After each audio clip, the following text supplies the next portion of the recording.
Hi, I'm Alice Bauer, and in this video we're going to be discussing a Chapter 7 bankruptcy. I also have a video for a Chapter 13 bankruptcy and a third video for more general information about bankruptcy. So, what is the benefit of a Chapter 7 bankruptcy?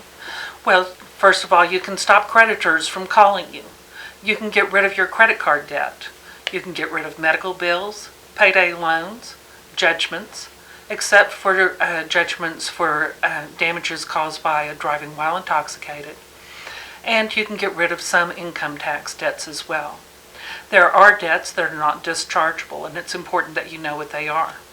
You cannot get rid of child support obligations, alimony, and employment withholding taxes.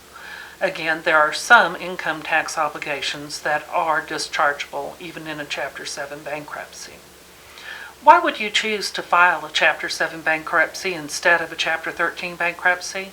You would do that because it's less expensive, it takes less time, only about 90 days from the date of filing until the date of discharge for a Chapter 7, compared to 3 years to 5 years for discharge in a Chapter 13. So you see the benefits of your bankruptcy much quicker in a Chapter 7 bankruptcy. Why would you not file a Chapter 7 bankruptcy? Well, it's possible that you don't qualify for a Chapter 7 bankruptcy. In order to qualify for a Chapter 7 bankruptcy, you must meet certain criteria. You may have heard about the Bankruptcy Reform Act that was passed in 2005. In that act, they said that debtors that earn more than the median income may not qualify for a Chapter 7. There are additional tests that can be done to see if you can fit into the requirement, but in general, a debtor that makes above median income is not going to be eligible for a Chapter 7 and will be required to file a Chapter 13.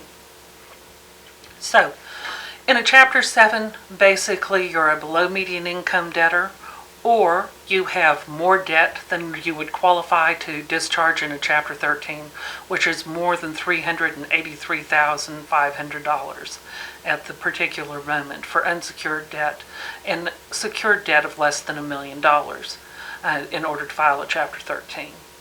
So you might not want to file a Chapter 13 and you have so much debt it just would not make sense to file a Chapter 13. In that case, you may qualify for a Chapter 7. That is a complicated formula. It's one that we are acquainted with, obviously, and we'd be happy to work through the details if you should come into our office for a free consultation. For a Chapter 7 consultation, we need 3 years worth of income tax, 6 months worth of income records for both you and your spouse, even if only one of you is filing. We need all judgments, all of your bills, a budget, and real estate notes, that is your mortgage on your home, and any car debts that you might have.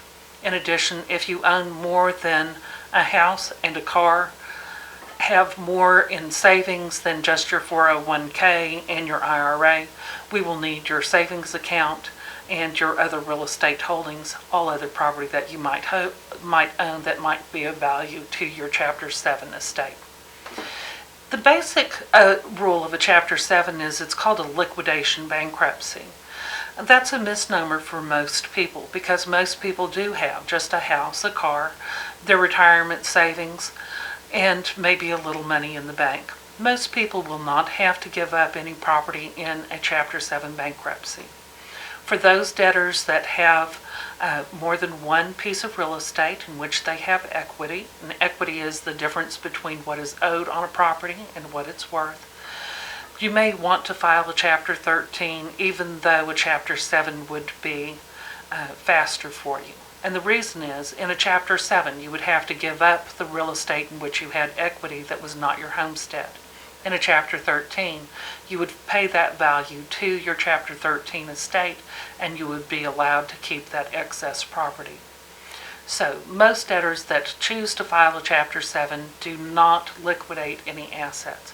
And liquidate means give up. You give those up to the trustee, who administers the estate by selling the property and using the proceeds of the property to repay the creditors on a pro rata basis.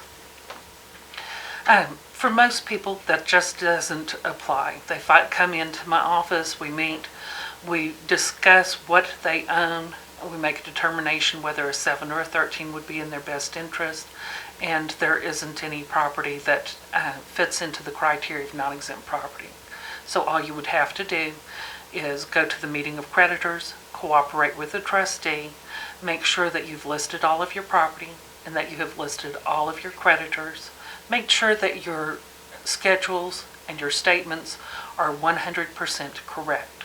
You're going to be filing those statements with the bankruptcy court under penalty of perjury, and omitting an item of property or failing to list your creditors can result in the denial of your discharge. You don't want to be there. You want to make sure that you get a good, clean discharge without any complications. So that's our goal, is to make sure that you know what your obligations as a debtor are, and that you know what you're going to benefit by filing a Chapter 7. Thank you for watching this video. If you want to look at the Chapter 13 video and the bankruptcy video, please feel free to do so. Also, call my office. We don't charge for consultations, and we would be happy to meet with you. You can expect to be treated with dignity, respect, and kindness when you come into my office. Thank you. For more specific information about Chapter 7 and Chapter 13 bankruptcy, please watch the companion videos in the links provided. Thank you.